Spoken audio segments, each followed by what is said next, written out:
Bonjour à toutes et à tous et bienvenue sur FlashMath, des maths rapides et efficaces. Alors aujourd'hui, nous allons voir comment factoriser une expression avec un facteur commun. On va revenir aussi sur ce que signifie factoriser.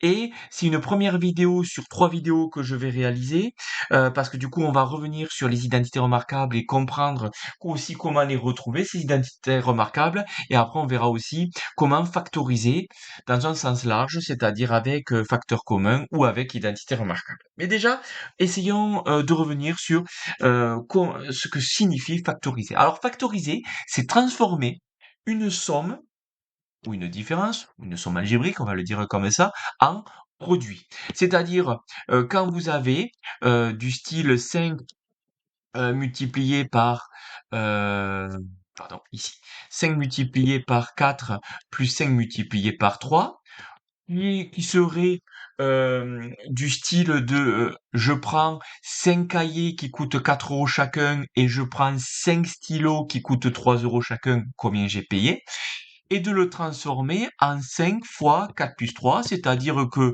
je prends un lot avec un cahier et un stylo, qui va me coûter donc 4 plus 3, et je le prends 5 fois. Je prends 5 fois le lot. Ça revient pareil, c'est exactement pareil que prendre 5 fois 4, 5 fois un cahier et 5 fois un stylo, hein, bien sûr.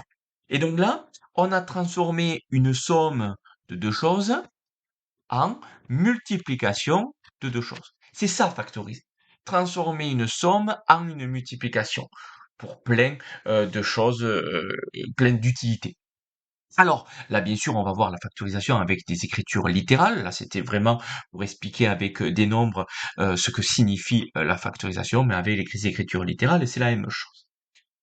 Que signifie factoriser avec un facteur commun? Donc, je vais prendre un cas simple. Je vais prendre 5x plus 5y. Et là, normalement, avec le, le- l'exemple que j'ai donné avant, ça va être assez facile de le comprendre.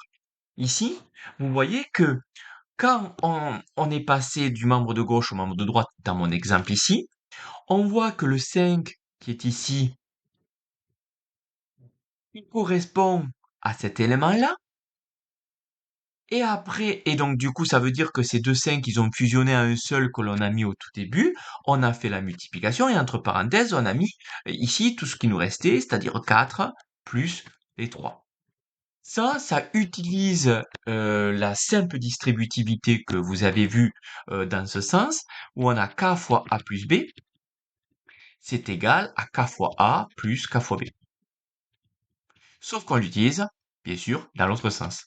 K fois a plus k fois b, c'est égal à k fois a plus b. Où là, le k, ça sera notre 5, donc c'est pour ça qu'il apparaît ici du coup tout seul. Et le A et le B correspondent aux 4 et 3. Donc ça veut dire qu'il faut repérer dans 5x plus 5y, dans l'exemple que là je viens de faire, je repère l'élément qui se répète à l'image de mon cas, qui est ici. L'élément qui se répète, on voit que c'est le 5. Et donc cet élément-là qui se répète, je le mets au tout début. Donc 5 se répète, donc je mets 5 ici. Et après, je mets multiplier ou pas, hein, selon si on simplifie l'écriture. Et entre parenthèses, je mets ici le a plus b, c'est-à-dire les deux éléments qui ne se répètent pas, et l'opération centrale.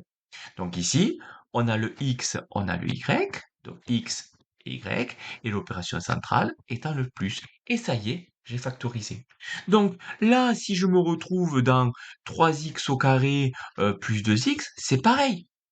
Ici, qu'est-ce qui se répète là? Ce qui va se répéter, c'est le x, donc je le mets au début, et après, entre parenthèses, je mets ce qui me reste, il me reste 3. Ici, x au carré, ça veut dire qu'il y en avait deux des x, j'en ai pris un pour factoriser, donc ça veut dire qu'il va m'en rester un, donc ça me fait 3x plus 2. J'ai 10x plus, je vais prendre 15. Je veux le factoriser. Ah là, compliqué, plus compliqué parce que j'arrive pas à le trouver, l'élément qui est commun. Mais ici, je peux voir que 10, je peux l'écrire comme 2 fois 5. 15, Et d'ailleurs, je vais changer, je vais pas mettre plus, j'arrête pas de mettre des plus, je vais mettre moins. Le 15, je peux l'écrire comme 3 fois 5, ici. Et là, pourquoi je fais ça? Parce que là, on le voit qu'il y a quelque chose qui se répète. C'est le 5 qui se répète. Donc ce 5-là, je le mets au tout début, et après, je mets entre parenthèses tout ce qu'on n'a pas utilisé dans le sens de lecture. Donc 2x moins 3. Et ça y est, j'ai factorisé. Et bien sûr, pour vérifier si la factorisation, elle est bonne, il suffit de distribuer pour développer. Donc ici, 5 fois x, ça fait bien 5x. 5 fois y, ça fait bien 5y. On ne s'est pas trompé. X fois 3x, ça fait bien 3x au carré. Et x fois 2, ça fait bien 2x. 5 fois 2x, ça fait 10x, ici. Et 5 fois moins 3, ça fait bien moins 15. Voilà. Je vais faire une seconde vidéo pour expliquer comment on factorise avec un facteur commun dans des cas un peu plus complexes. Allez, je vous laisse passer une bonne journée et en avant les maths!